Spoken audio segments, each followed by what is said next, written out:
J'ai embarqué sur un bateau pour un voyage qui devait durer 40 jours et ça s'est avéré 83 jours aux confins du Pacifique sur un voilier avec c'est un bateau-école pour obtenir une licence de capitaine. Et c'était un cauchemar parce que le capitaine s'est révélé un homme vraiment intransigeant, difficile et abusif. Et c'était une expérience traumatisante, si je pourrais dire, où est-ce que je suis vraiment descendue dans un enfer personnel, avec mes démons intérieurs, où est-ce que je voulais mourir. Finalement, comme ça se produit en haute mer, n'est-ce pas, en 83 jours, on est dû pour avoir au moins une grosse tempête. On a eu une tempête avec des vagues de 8 mètres et des vents de plus de 40 nœuds. Et là, j'ai eu peur de mourir. Alors, du désir de mourir, là, j'ai eu peur de mourir.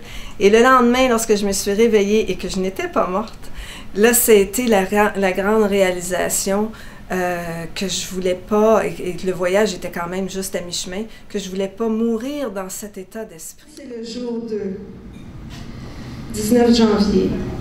Le capitaine se dévoile. À 9 h, nous sommes tous les quatre, Marisol, Mitch, Lisa et moi, assis dans le cockpit, à attendre notre petit déjeuner. Une tasse de thé et 1 ou 2 tranches de pain avec de la confiture. Mais nous avons tous un terrible mal de mer. Alors une tranche de pain sec, c'est le plus que nous puissions manger à petites bouchées. J'ai une nausée intense et constante avec des crampes dans l'estomac et la migraine. Je me sens misérable. Je n'ai déjà plus envie d'être là. Je voudrais mourir.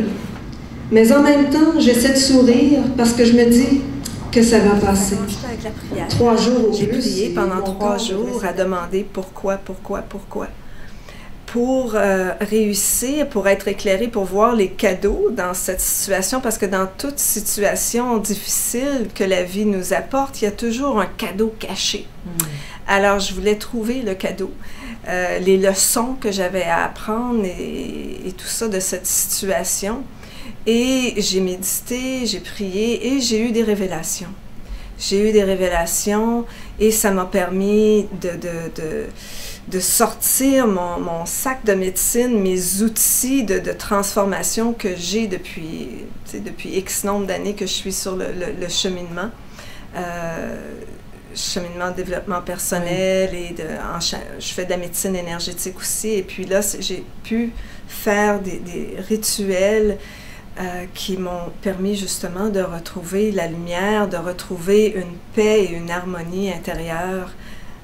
Et ça a immédiatement changé l'atmosphère sur le bateau.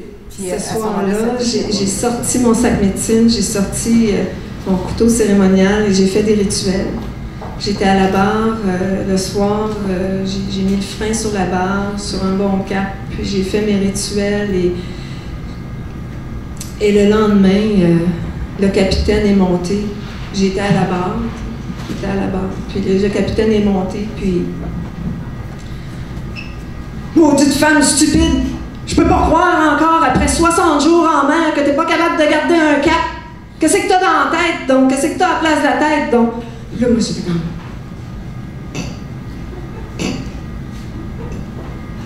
Puis là, il a reviré de bord, il est redescendu en bas.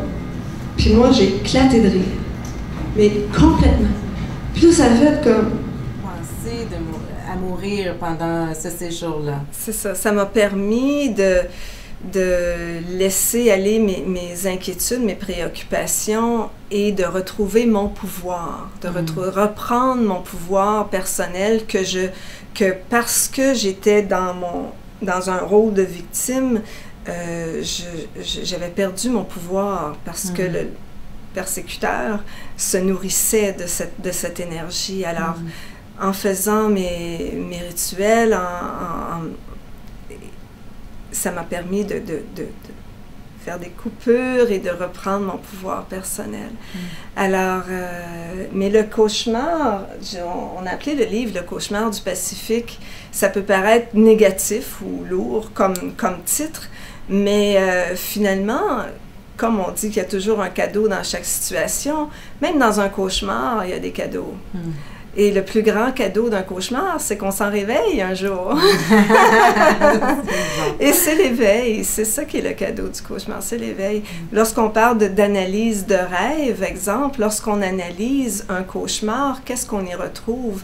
Ce sont nos peurs, notre ombre. Alors c'est ça. Alors c'est ce qui a provoqué, c'est ce qui a amené à l'éveil, c'est que ce cauchemar m'ait permis de faire la paix, de m'accueillir tant dans mon ombre que dans ma lumière. Puis qu'est-ce que l'écriture du livre t'a amené, Jade? Moi, je trouve qu'à chaque livre, ça nous amène aussi des prises de conscience. Qu'est-ce que ça t'a donné? Oui, mais ça m'a permis de faire la paix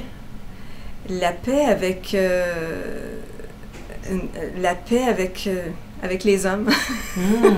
Oui, c'était un grand dévoilement, beaucoup d'intégration au niveau de mes relations avec les hommes et comment sortir de ce fameux triangle de victime, perpécuteur et sauveur dans lequel je me retrouvais sans cesse.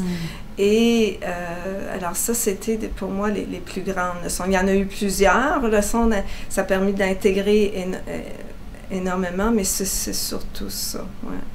Merci, Jade Chabot. Alors, le livre est disponible partout en librairie. Oui. Et puis aussi, j'aimerais annoncer que je vais faire une tournée de conférences intitulée « Devenir capitaine de sa vie ». Oh, wow! C'est bon. Alors, on peut avoir l'information sur ton site Internet. Sur mon site web, qui apparaît au bas de l'écran. C'est parfait. C'est parfait. Merci. Merci, au revoir.